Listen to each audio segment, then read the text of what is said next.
سلام رفقا، امیدوارم که حالتون عالی باشه.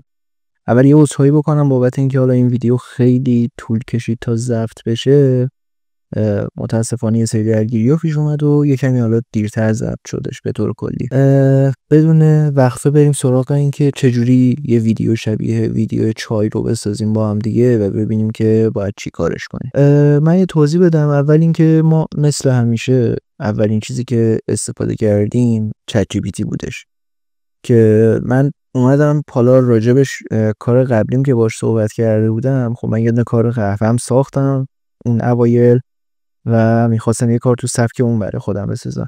خلاصه یه سری توضیحات دادم راجب این که من میخواستم سبک کلای موشن بسازم و انگار میشه اون استایل خمیری و استاپ موشن طوری که لازم داریم. یه سری توضیحات دادم و گفتم که میخوام اون سبک رو بسازم و در نهایت رفتم سراغ این که راجب ایده صحبت کنم.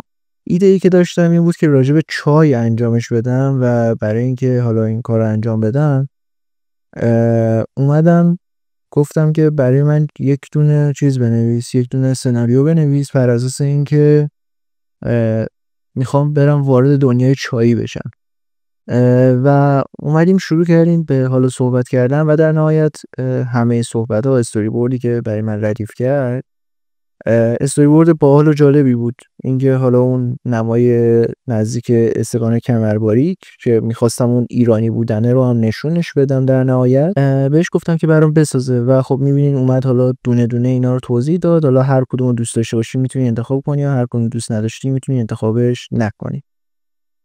پرامپت ساخت اولین تصویر رو گرفتم. بعد عرضم به حضورتون که همونجور که قبلا گفتم نیازی نیست یک زبان انگلیسی عجیب غریب داشته باشین. شما نهایتا میتونید بهش بگید پرامپت رو بهتون بده و بعد توضیح بده که قرار اصلا چه اتفاقی بیفته. که من خوب گفتم برام توضیح بده که اصلا میخوام ببینم این وایب خونه مام بزرگه رو میخوام برام داشته باشه و اومد حالا توضیح داد که آره خلاصه این یک استکان کمرباریکه، اینجوریه اونجوریه و این پایین‌تر رو راجع به آرت استایلش صحبت کرده بودم که من گفته بودم استاپ موشن میخوام برام بسازه و در نهایت یکم که پایین‌تر اومدیم اینو به من دادش و حالا روی این اکانت متاسفانه به یه مشکلی که خوردم محدودیت داد و در نهایت که اگه بخوایم برسیم به اینجا برام یه محدودیتی زد که حالا خب من با اون اکانت دیگه هم کارو انجام دادم و پیش بردم. این پرامپت رو به من داد و من در نهایت بازم همون کار همیشه رو کردم. ولی حالا برای اینکه براتون توضیح بدم چجوری میشه یه همچین حرکتی زد که مستقیم تصویر رو بسازه، اولا که در حالت عادی میسازه، ولی شما اگر حالا یه پرامپت داشتین و می‌خواستین با چت جی پی تی بسازینش، اینو که اینجا پیستش می‌کنین، اینجا روی پلاس کلیک می‌کنین و یه گزینه براتون اینجا هستش به اسم کرییت ایمیل. اینو کلیک می‌کنین و در نهایت اینجا میتونین بگین خودش بسازه این پرامپتی که دادین و یا یک چیز خیلی باحالی که داره شما میتونین براش استایل هم تعریف بکنین که حالا خب من چون استایلم از قبل براش تعریف کردم نیازی به اینا نداشتم، ولی خب شما میتونین از اینم استفاده کنین و در نهایت با فعال بودن این گزینه و زدن دکمه ارسال میبینیم که شروع به ساخت میکنه که حالا منتظرم فعال بشه این گزینه. ما می‌بینیم که شروع به ساخت تصویرمون کردش. خلاصه شما از این گزینه میتونید استفاده کنین و من حالا اومدم دونه دونه اون لوکیشنایی که داشتم رو به کمک خود چت جی پی تی دونه دونه پرامپتاشو گرفتم و ساختم. در نهایت حالا وارد مرحله بعد میشدیم که این بودش که من تصاویرم یکی از مشکلاتی که با چت جی پی تی وجود داره اینه که تصاویر 4:3 ساخته میشه که برای حل کردن این مشکل شما میتونید از 2 تا سایت استفاده بکنین. یکیش رایگانه، یعنی حالا رایگان هم که 200 تا کردیت میده به ازای هر ایمیل بهتون و میتونید ازش استفاده کنین و یکیش پولیه. رایگان فلکس کانتکست مکس که شما میتونید از توی سایت پلی گراوند یا این آدرسی که این بالا میبینید ازش استفاده کنین که با زدن گزینه اکسپند آپلود کردن تصویرتون مثلا این و قرار دادنش حالا روی یه تصویر مثلا دارم میگم چه میدونم رو حالت پورتره میتونین که این تصویرتون رو گسترش بدین. حالا این تصویر من 16:9 هم هست اینجوری نسبتش. خلاصه میتونین تصویرتون اینجوری گسترش بدین و با زدن این گزینه انجام میشه که حالا من اینجا کردیت کافی براش ندارم. یا هم حالت دیگه استفاده کردن از سایت میدجرنیه که شما میتونید تصویرتون رو آپلود کنین و البته بگم از قسمت ادیتش تصویرتون رو آپلود میکنین، یک نسبت بهش میدین که من حالا این نسبت دادم و با زدن این گزینه میاد یک پرامپت پیشنهادی براتون میده و در نهایت روی سابمیت ادیت کلیک میکنین و شروع میکنه براتون اون قسمت رو ساختن که معمولا هم خیلی خوب این کار رو انجام میده و در نهایت با زدن گزینه آف اسکیل یه گزینه با کیفیت ازش خروجی میگین که میشه اون نسبت تصویر عمودی لازم برای اینستاگرام و این مشکل قاب 2/3 یا 3/4 چت جی پی تی که بهمون خروجی میدم حل میشه و ما میتونیم از همش استفاده کنیم. در نهایت حالا توی مرحله بعدی خب من همیشه معمولا میام از رانوی استفاده میکنم برای تبدیل کردنش به ویدیو که شما تصویرتون اینجا آپلود میکنین، پرامپتتون رو مینویسین یا حتی میتونین پرامپت هم ننویسین. اگر اکت ساده و معمولی داره شما حتی لازم نیست اینجا پرامپت بنویسین. به فرض من الان این تصویر رو اینجا آپلود کردم و میبینیم که فعلا پره چون من دارم از اکانت اشتراکی استفاده میکنم. این یکی از مشکلات اکانت اشتراکی متاسفانه که ممکنه یه نفر همزمان با شما در حال جنریت کردن باشه و خب این گزینه تا زمانی که جنریت های اون تموم نشه براتون باز نمیشه. حالا خلاصه حتی نیازی نیست پرامپتی بنویسین، صرفا عکستون رو آپلود میکنین، روی گزینه جنریت کلیک میکنین و ویدیو براتون ساخته میشه. اما ما دو تا اینجا براتون نشون بدم که من حالا بدون پرامپت اینو حتی جنریتش میکنم که ببینیم خروجی بهمون چی میده.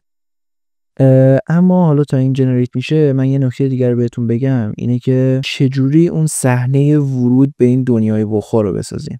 خب رانوی که خب حالا طبق چیزی که داریم میبینیم تک فریم از ما قبول میکنه، برای همین من از سایت ایکس فیلد استفاده کردم که قابلیت جدیدش واقعا فوق العاده است، ولی خب نیازمنده حالا متاسفانه یا خوشبختانه یه مقداری هزینه کردن بیشتره و خب اون اکانت آلتیمیتش که حالا به نظرم خیلی جذابش میکنه. در نهایت به فرض مثلا الان روی اکانت آلتیمیتش اومده خب هوش مصنوعی سیدنس که جدید اومده رو برای یه هفته به صورت نامحدود گذاشتش و معمولا این تخفیفات هم رو همون اکانت آلتیمیت رو بالاتر میاد. حالا خلاصه از این حاشیه‌ها که بگذریم، برای ساختن اون حالت شما فقط کافیه برین تو قسمت ویدیو، اینجا تصویرتون رو از حالت ایکس فیلد جنرال رو انتخاب کنین، ببینین که اینجا یه سری سرویس های دیگه هم داره و کلی افکت خفن و بالا دیگه که احتمالاً تا حالا دیدینشون. شما میان میذارین رو حالت جنرال. من بهتون نشون بدم، حالا البته داریم تبلیغ جدیدی که دارم میسازم هم داریم میبینیم. حالا من بهتون نشون بدم، شما صرفاً پرامپتتون رو مینویسین، استارت فریم و اون لاست فریمتون رو آپلود میکنین و برای اینکه حالا این پرامپتتون هم درست باشه بازم میتونین از خود چت جی پی تی این خروجی رو بگیرین که من همین کار کردم. یعنی بهش گفتم که این داستان منه، تصویر اولم و تصویر دومم، بهم یه پرامپت بده که بتونم اینا رو به هم دیگه وصلشون کنم که حالا این پرامپت رو به من داد و این اتفاق افتاد. ولی یه نکته که وجود داره، شما باید 2 تیکه ویدیو بسازین، یعنی یه تیکه میشه ورود از این استکان به تونل و بعدیش میشه ورود از تونل به مثلا حالا برای من بازار بود و این اتفاق افتاد. حالا آخرش چه جوری برگشت؟ آخرش هم دقیقا همین کارو کردم، یعنی من اینجوری ساخته بودم که ورود از استکان به تونل و از تونل به اون محیطی که داشتم و در نهایت حالا چرا اون اتفاق افتاد اون آخریا رو ریورسشون یا برعکسشون میکنیم در نهایت که انگار داره از داخل لیوان میاد بیرون. این کاریه که برای اون قسمت باید انجام بدین. این ویدیو هم جنریت شد که اگه با هم ببینیم میبینین حتی بدون پرامپت داره فوق العاده این کار رو انجام میده به نظرم و هیچ نیازی به چیزای عجیب غریبی که همه میگن پرامپت حرفه‌ای بنویسین و این حرفا نیست.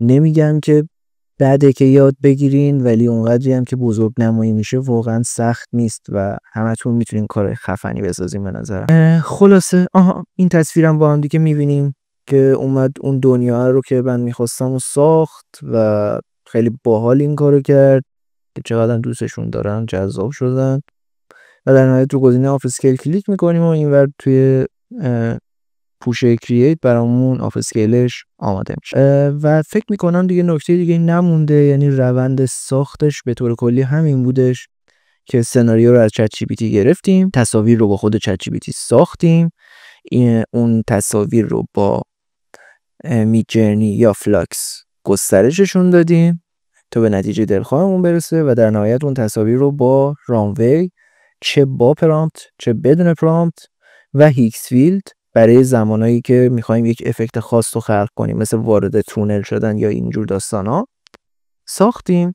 و در نهایت یه تدوین نهایی داریم که شما خب حالا میتونین بسته به اینکه با چه ابزاری کار میکنین، حالا روی گوشی با اینشات یا چه میدونم مثلا اون یکی دیگه حالا اسمش یادم نمیاد، یا روی سیستم با داوینچی یا پریمیر یا هر نرم افزاری که بلد هستین، میتونین تدوین نهایی رو انجام بدین و در نهایت اون نتیجه‌ای که دوست دارین رو بسازین. امیدوارم که از این ویدیو لذت برده باشین. اگر سوالی داشتین حتما بپرسین، میخونم جواب میدم. و در نهایت اگر انتقادی پیشنهادی از خیلی ممنون میشم که بهم بگین و لایک و سابسکرایب یادتون نره. و در نهایت اینکه امیدوارم که موفق باشین.